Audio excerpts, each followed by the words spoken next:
kumpulan wanita, sebahagiannya Islam, pakai baju tapi telanjang.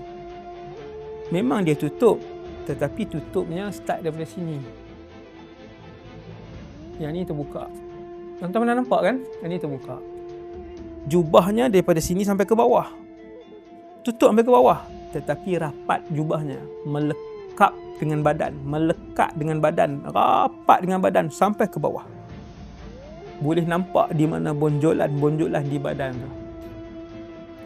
Ini yang dimaksudkan oleh Rasulullah sallallahu alaihi wasallam, memakai pakaian tetapi telanjang bulat.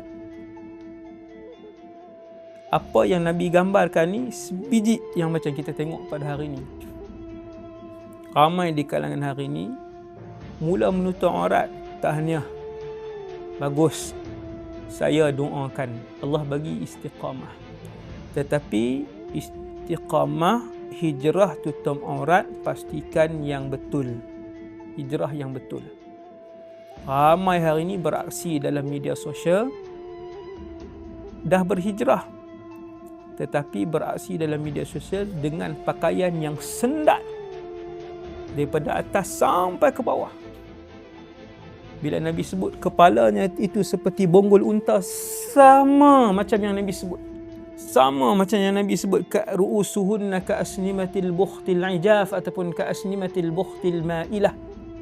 Kepala mereka itu seperti bonggol unta yang timbul tu.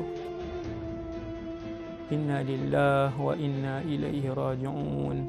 Ketika saya sebut benda ni pun kita terbayang, orang kata mereka-mereka yang berpakaian begitu.